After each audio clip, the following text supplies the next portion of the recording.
El proyecto de la ley ómnibus del presidente Milei establece modificaciones en lo que es el artículo 34 en dos incisos. Uno que es el inciso 4, que es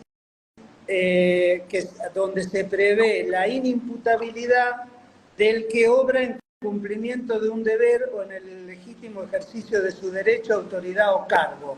Estamos hablando ¿Sí? de personal de fuerza, ¿no es cierto? Sí, estamos hablando del personal de la fuerza.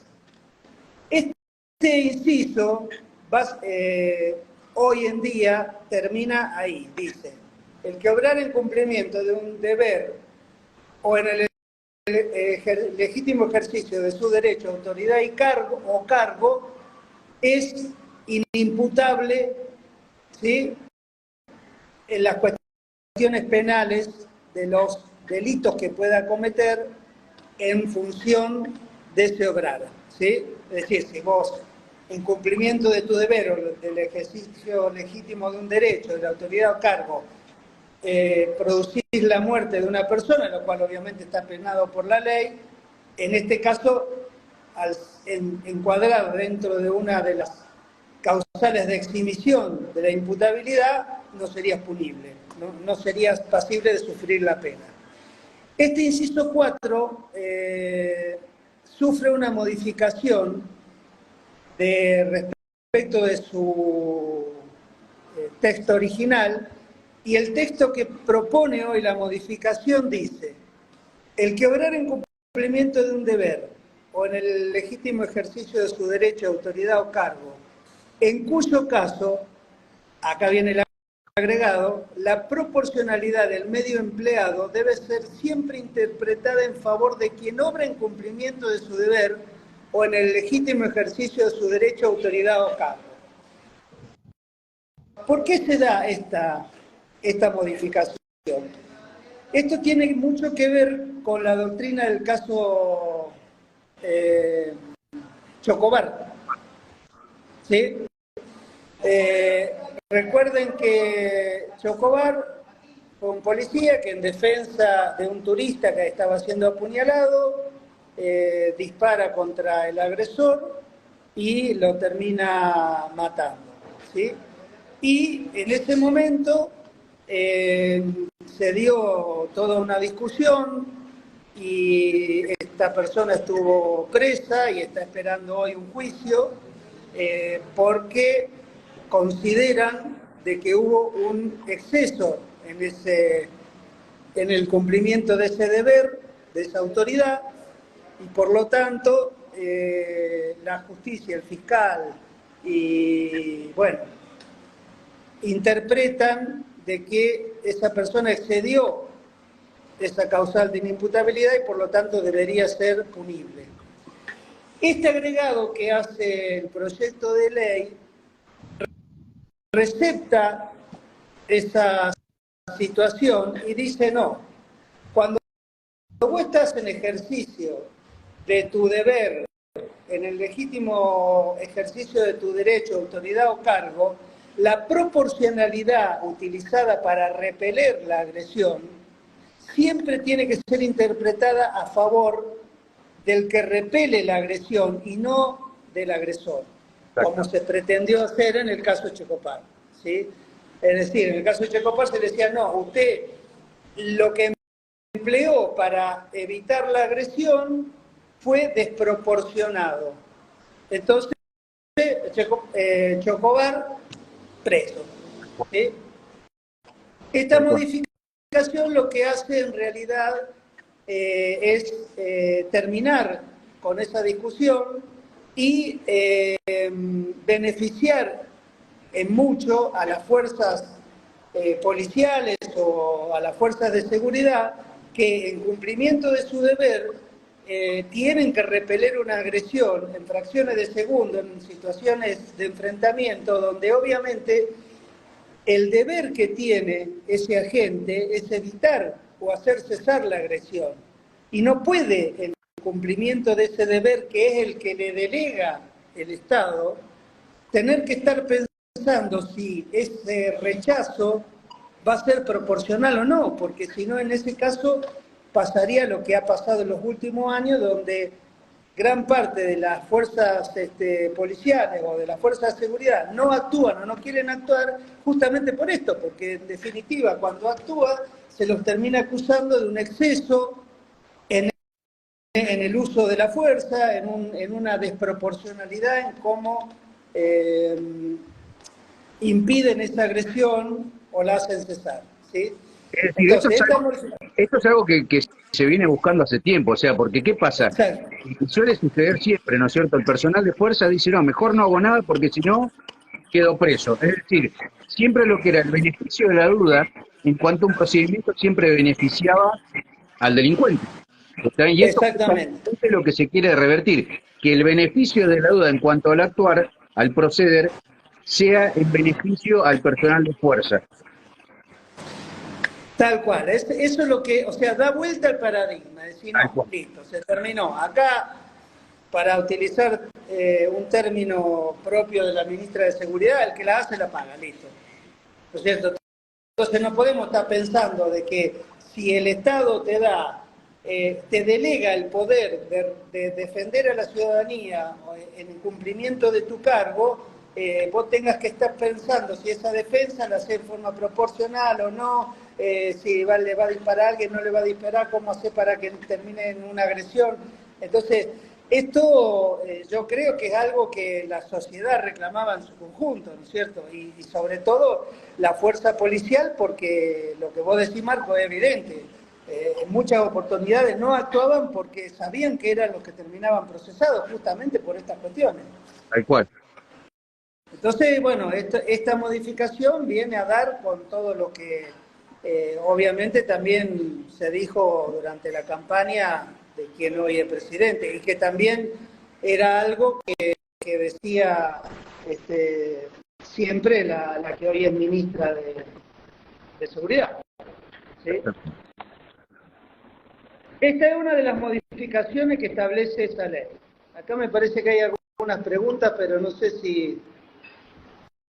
Sí, si te parece vamos a darle lugar, ¿no es cierto?, al que el doctor Plasenzotti pueda llegar a exponer, y aquellas dudas que queden en cuanto a estas posiciones, ¿sí?, a esta disertación, bueno, ahí las vamos a poder solventar, siempre y cuando obviamente el doctor tenga tiempo, porque vuelvo a repetir, estaba ocupado. Sí, hasta las 10 no tengo problema, ya te lo saqué del tiempo que tenía como para que pueda llegar a hacer este video con nosotros. Bueno, esta es una de las primeras modificaciones que pretende hacer este proyecto, ¿sí? Sobre ese inciso que es el inciso cuarto. Exactamente, inciso cuarto, estamos hablando del inciso cuarto. Inciso cuarto. El resto de los incisos del artículo 34 quedan como ya estaban, ¿sí? El inciso sexto del artículo 34 es el que prevé la legítima defensa. ¿Bien? En la primera parte del inciso sexto se habla de la legítima defensa propia, ¿sí? Ahí estamos de vuelta. Sí, estamos de vuelta. Se ve que tenés mala señal, Leo. Sí. Es que estoy en una localidad de Salta que se llama Joaquín B. González. No sabe el calor que hace acá, me tengo que por morir en cualquier momento. De Tierra del Fuego a de 15 grados 40 ya estoy que me cocino. Sí. Bueno, entonces, sigamos con esto. Entonces le decía que el inciso sexto del artículo 34 es el que establece la legítima defensa propia, ¿sí? Para la cual todos sabemos que hay 3 requisitos que uno tiene que cumplir para que su conducta entre dentro de lo que es la inimputabilidad de la legítima defensa. Que la agresión sea una agresión ilegítima, que haya una necesidad racional del medio empleado para impedirla o repelerla, y que no haya provocación por parte de quien se defiende. Cumpliendo estos 3, o mejor dicho, demostrando estos 3 requisitos, uno entra dentro de la legítima defensa y por lo tanto es inimputable. ¿Sí? Bueno, yo siempre digo lo mismo, ¿no es cierto? Cuando uno se defiende, ¿sí?, ante una legítima defensa, siempre y cuando cumpla estos 3 requisitos, no va a tener consecuencias penales, ¿no es cierto? Pero lo que sí puede llegar a tener es un proceso penal. Y El dentro de ese proceso, proceso claro, penal se tienen que, ¿no es cierto?, cumplir, o sea, demostrar que se eso se lo cumplieron estos dice. requisitos. El proceso penal siempre lo vas a enfrentar, lo que pasa es que lo que no vas a tener es la consecuencia de cumplir una pena. Tal Por cual. eso son causales de inimputabilidad. La legítima defensa propia no se modifica en este proyecto, ¿sí? Lo que sí se modifica es lo que llamamos la legítima defensa privilegiada. ¿Cuándo se da la legítima defensa privilegiada? Cuando por determinadas circunstancias se entiende que los dos requisitos de la agresión ilegítima y de la necesidad racional del medio empleado están cumplidos y no es necesario demostrarlos dentro del proceso penal que vas a tener que enfrentar, ¿sí? En la actual redacción de este inciso sexto, la legítima defensa privilegiada está prevista en dos casos. Cuando hay un tema de nocturnidad, ¿sí? Es decir, aquel que rechaza el escalamiento, fractura de cercas, paredes o entrada a su casa en horarios nocturnos, que es decir, desde la puesta hasta la salida del sol. Es cuando uno está más vulnerable, ¿cierto? Se Claro, supone. por una cuestión de vulnerabilidad, ahí se entiende que estos dos primeros requisitos están cumplidos. Y en el caso de que vos ingreses a tu domicilio y encuentres en tu domicilio, dentro de tu domicilio, una persona y esa persona te agrega. Entonces, en ese caso también es una legítima defensa privilegiada y por lo tanto esos dos requisitos se entienden por cumplidos. Tal cual. La segunda parte de lo que es la legítima defensa privilegiada se da en cualquier horario del día. Sí, es así. Eso no tiene que ver Cuando con vos la llegás, nocturnidad. Esto puede ser exactamente. de noche, de día, Es ¿sí? cuando vos llegás a tu casa y te encontrás un extraño, ¿sí? Que como yo siempre digo, Exacto. un extraño no significa una persona que no conozcamos, sino que una persona que nosotros no hayamos autorizado a ingresar a nuestra casa. Exacto. Y siempre y cuando haya una presunción de agresión inminente. Porque si vos te encontrás en tu casa un borracho que está durmiendo porque entró y estaba la puerta abierta, obviamente no hay una situación de agresión inminente, ¿no es cierto? Claro, y uno, ¿Está uno, durmiendo uno, en el piso? claro. Claro. Y ¿Entiendes? digamos, lo que sí tiene que haber es que esa persona ofrezca resistencia, Exacto, ¿no? exacto. La resistencia que te hace presumir que vas a ser víctima de una agresión inminente. El proyecto de ley lo que hace es agregar un párrafo que prevé otras circunstancias que se discutían doctrinariamente, pero que ahora están previstas en la ley y que amplían lo que es la legítima defensa privilegiada. Ese texto dice que también se entenderá que ocurren estas circunstancias, es decir, la legítima defensa privilegiada, cuando una diferencia de edad, de contextura física, de experiencia en riña o el número de los agresores pudiera razonablemente hacer temer a quien se defiende por un daño a su integridad física o sexual. Estará además comprendido en este párrafo quien se defendiere respecto de quien esgrimiera un arma falsa o de quien atacare con un arma mientras huye en la escena. Bueno, acá tenemos varias cuestiones. Primero, una cuestión que tenía con una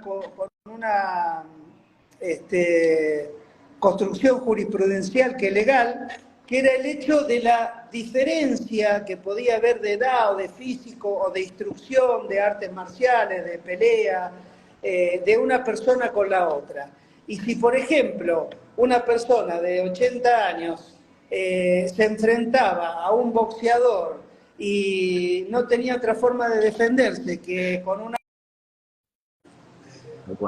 Bueno, entonces decíamos que este agregado que se le hace al tema de la legítima defensa privilegiada tiene mucho que ver con algunas cuestiones que se jurisprudencialmente, ¿no es cierto?, que no estaban previstas en la ley, pero que eran cuestiones interpretativas, y como interpretativas siempre se prestaban a distintas interpretaciones. Entonces, esta situación que se agrega en el proyecto, que tiene que ver con esto que yo le estaba diciendo, por ejemplo, de una persona de edad avanzada que se enfrenta a un boxeador y que por obviamente una cuestión de entrenamiento, de físico, de edad, no puede repeler la agresión con los puños, de la misma manera que el agresor lo puede agredir, se discutía más de una vez si esa persona podía evitar la agresión utilizando un arma de fuego y si esto era o no proporcional. Tal cual, si era el medio racional más próximo que tenía como para defenderse. Para poder evitar o repeler la agresión. Entonces, esta situación hoy queda ya prevista en la ley, en el proyecto de ley, cuando dice que se entiende que también concurre la legítima defensa privilegiada, es decir, que se tiene por acreditado el inciso A y B del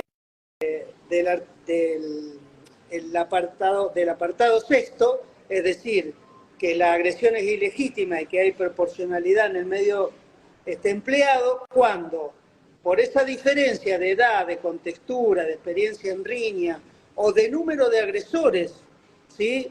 Que también se ha dado varios casos de esta naturaleza, el agredido sí pueda razonablemente temer a que se le produzca un daño a su integridad física o sexual.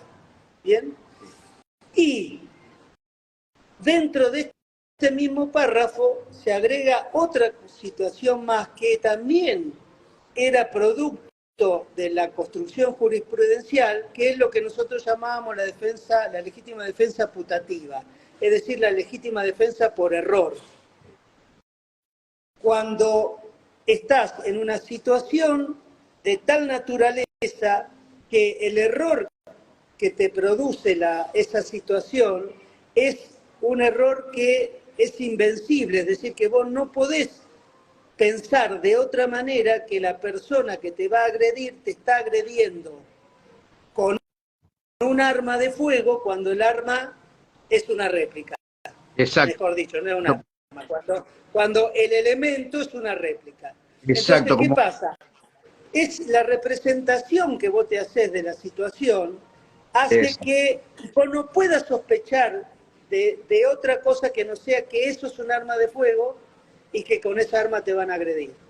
Bien, esto decir, se da mucho. Para vos tu vida está corriendo peligro en ese preciso momento. Exactamente.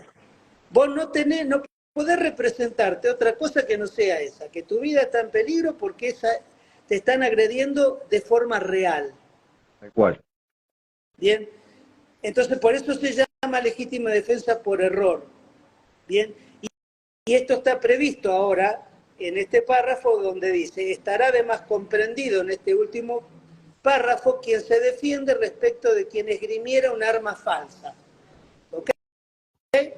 Entonces la ley recepta lo que era esa construcción jurisprudencial que le llamábamos la legítima defensa putativa o por error.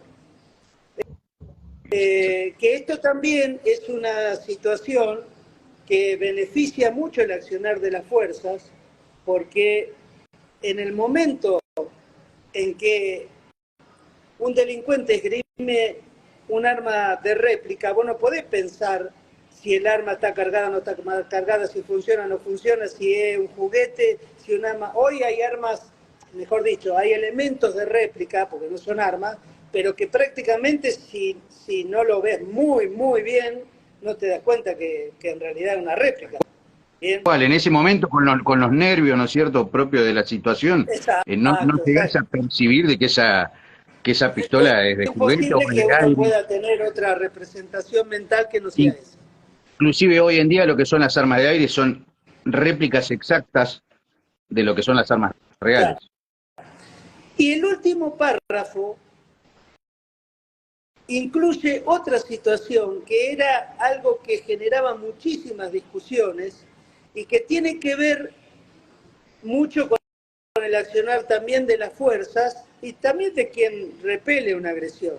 Cuando dice, de quien atacare con un arma mientras huye de la escena. ¿Qué pasaba? En muchas situaciones el agresor huía de la escena y mientras estaba huyendo te disparaba de espalda, ¿no es cierto? En ese momento, si la persona le disparaba para repeler esa agresión y le pegaba a uno o dos, los tiros que sea, por la espalda, no se consideraba legítima defensa. ¿Por qué? Porque te decían que la persona estaba huyendo. Claro, como que ya no había peligro en ese momento, por decirlo de alguna manera. Y el peligro había cesado. Al huir el agresor, el peligro cesa. Exacto. Pero cuando el agresor que va huyendo sigue en una actitud de agresión,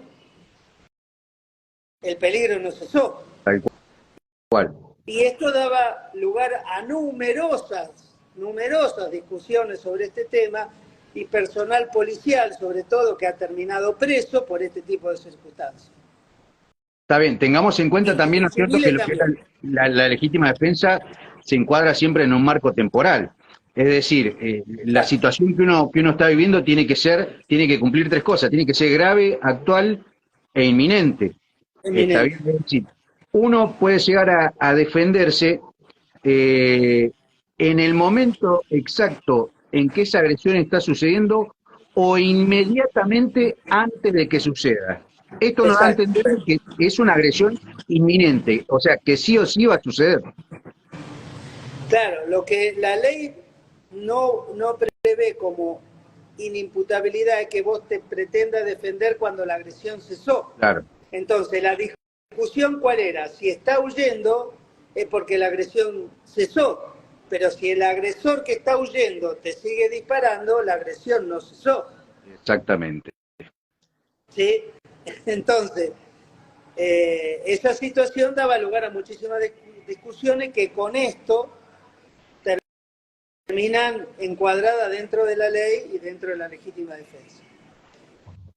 Exacto. Y después la última modificación que establece este proyecto es un párrafo que se agrega con posterioridad al inciso 7, que es el tema de la legítima defensa de terceros, que dice que quien comete un delito, aún en grado de tentativa, así como sus parientes, en caso de fallecimiento, carece de acción para querellar o demandar a quien hubiere repelido la acción o impedido la huida, aunque no concurrieran las eximientes de este artículo en favor de quien se defiende u obre en ejercicio de su deber, autoridad o cargo.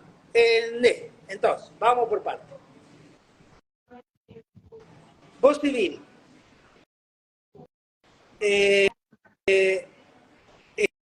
estás ante una agresión, te defendés de esa agresión, cumplís los tres requisitos para encuadrar dentro de la legítima defensa,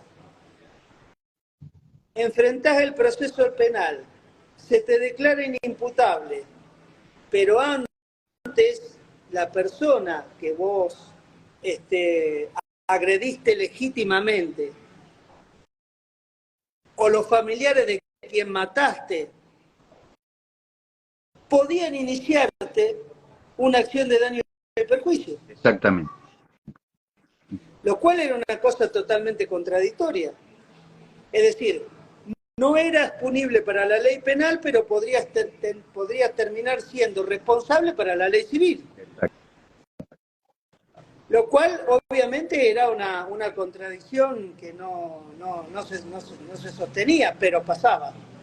¿Bien? Exactamente, es decir que con esta modificación, los familiares del delincuente, ¿sí?, que producto, ¿sí?, del acto delictivo que cometió, ¿sí?, y cuando uno se defendió, ¿sí?, producto de esa defensa, esta persona perdió la vida, no va a dar la posibilidad a que los familiares le inicien juicio, hagan un reclamo civil. Querella, ¿no es cierto? Claro, ¿no? Una querella penal o un reclamo civil. Exacto. Por eso dice que carecen de acción para querellar, para ser querellante en el proceso penal, o demandar civilmente. Exacto. Ninguna de las dos cosas. No pueden actuar dentro del proceso penal donde la persona tiene que demostrar que obró en legítima defensa. Exacto. ¿Bien? Respecto de los civiles, tienen que demostrar el cumplimiento de estos tres requisitos. Respecto de quien se defiende u obre en ejercicio de su deber, autoridad o cargo, aunque no concurrieran las eximientes de la legítima defensa,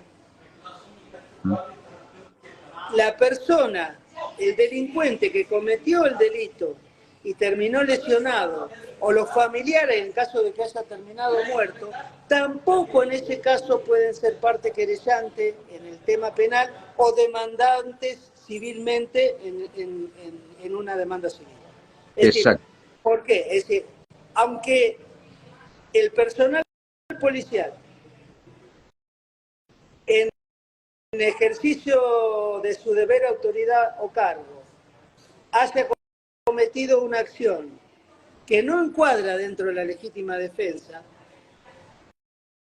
pero lo haya hecho en función de ese deber, autoridad o cargo, la persona que termina siendo, diríamos, lesionada, o los parientes en caso de fallecimiento, tampoco en ese caso pueden ser querellantes ni demandar civilmente. ¿Se entiende la diferencia de los dos casos? Tal cual. Bien. Sí, perfecto. Esto también es importante porque esto implica no seguir dándole ventaja a la delincuencia. ¿Sí? No puedes, o sea, no podemos seguir en una actitud de premiar a la delincuencia. Exacto, tal cual. ¿Sí? Y como estaba la redacción del anterior inciso 34, se daban muchas situaciones donde fiscales o jueces enrolados en doctrina que ya conocemos, defendían más al delincuente que a la persona que actuaba en defensa de sus derechos. ¿Sí? Exactamente. Y esta modificación hace que eso hoy se vea prácticamente reducido, si es que se aprueba, a su mínima expresión. Tal cual. Igualmente yo lo que creo, ¿no es cierto?, como que se van llenando aquellos vacíos legales por los cuales los defensores, ¿sí?, de los delincuentes o de sus familiares, ¿no es cierto?, podían llegar en base a jurisprudencias beneficiar o a la familia o al delincuente, ¿correcto? Claro, exactamente. Por eso es que esto está orientado ¿a dónde? A defender a la autoridad, a defender al civil que se ve agredido y a dejar de defender al agresor. Exactamente. Privilegiar la situación de la víctima y no del victimario, como muchas, diríamos, en muchas situaciones en estos últimos años se ha dado por aplicación de esta teoría que ha dominado gran parte de lo que ha sido el accionar penal, de jueces y de fiscales que se enrolaban dentro de lo que era la teoría zafaroniana, de beneficiar, de ver al delincuente como una persona producto de una sociedad incorrecta y no como un delincuente. Tal cual, tal cual. Y sí, son cosas que lamentablemente son reales hasta el día de hoy y bueno, si Dios quiere se puede llegar a orar, ¿no es cierto?, con estas modificaciones, bueno, uno de repente, o por lo menos llevado más que nada al ámbito de las fuerzas, van a poder llegar a accionar, ¿no es cierto?, con mayor profesionalismo. Con una mayor libertad exactamente. Exacto. Digo profesionalismo, y pero van no a por poder el tipo cumplir con su función sin miedo a que terminen siendo sumariados, procesados, presos. Exactamente, Por exactamente. eso la delincuencia ha tenido el pico de crecimiento que ha tenido también. Exactamente, porque tal cual es así. Cuando vos no tenés la posibilidad de tener fuerzas, ya sea policiales o de seguridad que no pueden actuar y tienen las manos atadas por este tipo de circunstancias, obviamente que la delincuencia aprovecha la volada, como diríamos. Es así, es así, es así. Pero bueno, también es de destacar, ¿no es cierto?, que ya lo mencionaste, pero vamos a recalcarlo, es el tema de lo que es la proporcionalidad, ¿sí? En donde muchas veces lo que es el nivel de defensa. Porque, ¿qué pasa? Yo, de hecho, ya hice un vivo anterior, para aquellos que no lo vieron pueden llegar a verlo en el perfil e inclusive también en un video de YouTube, es en el sentido de el elemento con el cual nosotros nos defendemos de esa agresión. Yo siempre digo lo mismo, o sea, el nivel de agresión que yo tengo con la defensa que yo esgrimo, siempre tiene que ser superior a la agresión que yo recibo. ¿Por qué? Porque yo no quiero entrar en riña, no quiero entrar en combate. Yo lo que busco es que justamente esa agresión cese lo más rápido posible. Y con Claro, el medio más, con el medio lesivo como para poder llegar a defenderme más próximo que tenga. claro, o sea, la proporcionalidad, como bien sabemos, no tiene que ver con una cuestión de qué arma es el que usás ante el arma o el elemento, mejor dicho, para ponerlo así, que usa el agresor, sino en que a la misma fuerza de agresión se le debe oponer una fuerza similar de defensa. Y eso no tiene que ver con el elemento que utilizás, ¿sí?, sino con esta cuestión de decir, a ver, si, como decíamos recién del anciano, si yo no tengo ningún entrenamiento de artes marciales, de boxeo, o nunca fui una persona agresiva, o nunca fui una persona que entré en riña, lo más probable es que si me agarran 2 o 3 personas que están acostumbrados a eso, me van a agredir de una manera que me van a dejar tirado en el piso. Entonces, si yo ante esa agresión utilizo un palo o utilizo un arma de fuego, ese elemento que utilizo para repeler la agresión es proporcional en función de la fuerza que ejerce el agresor, no del elemento que utiliza. Exacto, exactamente. ¿Sí? Y aparte hay una cuestión muy clara, cuando vos querés evitar o repeler una agresión, vos tenés que utilizar un medio de fuerza superior al que te va a agredir. ¿Sí? Porque es lo que vos decís, vos no querés entrar en un combate, vos lo que querés es directamente hacer cesar la agresión. Tal cual. No, obviamente uno no Claro. pretende, ¿no es cierto?, estar a los tiros media hora para ver quién es mejor. No, uno lo que pretende en ese Claro. momento es obviamente cesar Claro. la agresión. Leo, escúchame, nos quedan 10 minutos. ¿Sí? ¿Me das hasta las 22? Sí, sí, te dije que no tenía problema. Yo lo que le voy a proponer a la gente es que, si bien ya hubo muchas preguntas, pero bueno, no, poner a buscar por ahí es un poquito engorroso, que hagan preguntas, así Leo las puede llegar a responder. ¿Les parece? Eso le propongo a la gente como para que también tenga un poquitito de participación. Damos hasta las 22, a las 22 cortamos. ¿Les parece? Sí, no hay problema. Bien. A ver, a ver. ¿Quién quiere comenzar? ¿Quién quiere hacer la primera pregunta? No salgan con un texto de 2 páginas porque obviamente no la vamos a leer, ¿no? Pero bueno, vamos a darle esa posibilidad a la gente. A ver, ¿qué dice? Si entra alguien en mi casa y yo estoy adentro, Sí, ¿qué pasa?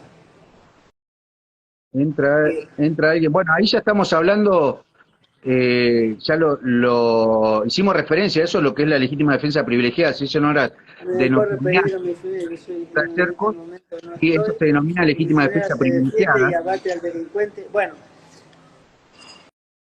para ejercer la legítima defensa dentro del hogar, el que realiza el acto de defensa no tiene por qué ser legítimo usuario, siempre y cuando el arma de fuego que esté ahí sea propiedad de un legítimo usuario y no sea un arma ilegal, obviamente. Lo que me planteaba recién esta persona, decía, ¿qué pasaría si entran a mi domicilio y corre peligro mi familia? Yo soy legítimo usuario, pero en ese momento no estoy, mi señora se defiende y abate al delincuente que atentaba con un arma de fuego. La proporcionalidad que tiene que ver entre oponerse a la agresión poner esa fuerza de defensa a la fuerza de agresión y la utilización de un arma de fuego para ese acto no tiene que ver con el hecho de que vos seas o no legítimo usuario. Sí. Porque la ley no te obliga a que si vos utilizás, o la ley no prevé que para que vos utilices un arma para defenderte, tenga que ser legítimo usuario. En último caso, si vos utilizás un arma para defenderte y entrás dentro de las causales de legítima defensa, no vas a ser punible por ese hecho, pero sí vas a tener un proceso penal por haber, o por ser poseedor de un arma ilegal. Tal cual. Que son dos cosas distintas. Sí, no. Pero no en ese caso que vos me decís.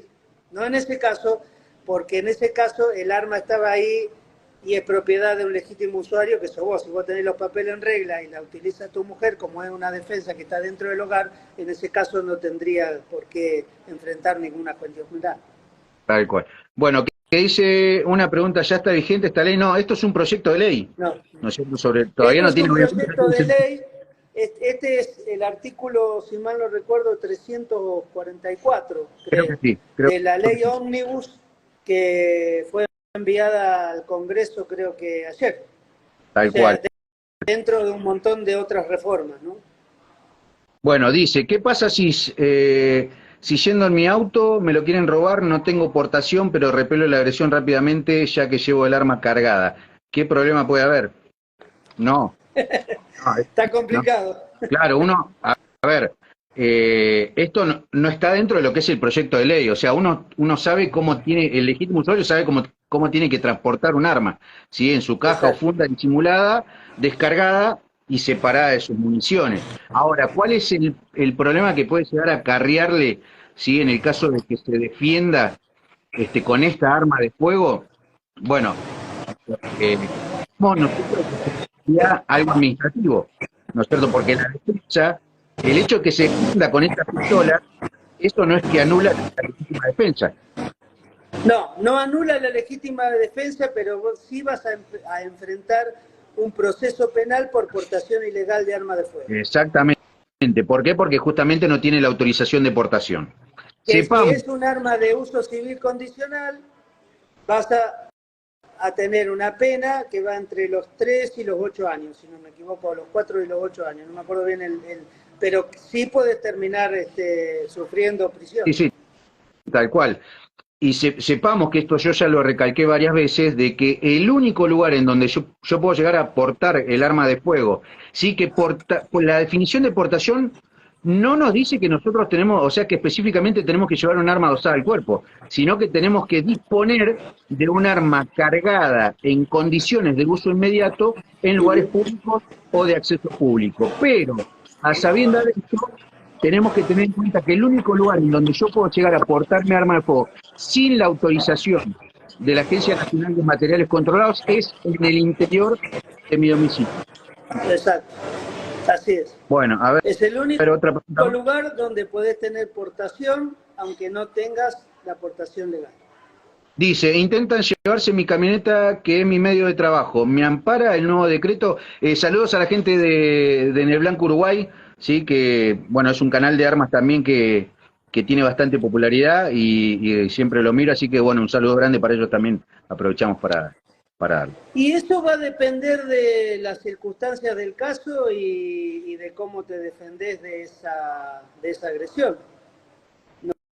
Claro, no es una pregunta tan lineal, diríamos, ¿no es cierto? Porque va a depender de si tu accionar y las circunstancias del caso encuadran o no dentro de la legítima defensa. Como decir, ¿me da derecho a defenderme? Sí, pero esa defensa va a tener que estar encuadrada dentro de las causales, dentro de los requisitos de la legítima defensa. Bien, dice Marcelo de Buenos Aires, soy personal policial e instructor de Krav Maga y además instructor de tiro. ¿Me perjudica en algo estos cambios o me favorece más aún en lo que es referente a mi trabajo? Bueno, eso ya lo tratamos, ¿no es cierto? En el principio del vivo. Claro. Ya hablamos. Básicamente estos cambios están dirigidos a la protección del de la fuerza de seguridad. Exactamente. Dice, en caso de defensa con arma de fuego, y el que se defiende es considerado inimputable, ¿corre riesgo de perder su condición de legítimo usuario o no? No, no, no. No. No, no tienes por qué, si vos tenías el arma en regla, tu CLU en regla, el arma registrada, y vos te defendiste con ese arma y entrás dentro de las causales de legítima defensa y por lo tanto soy inimputable, no tenés por qué tener riesgo de perder esa condición.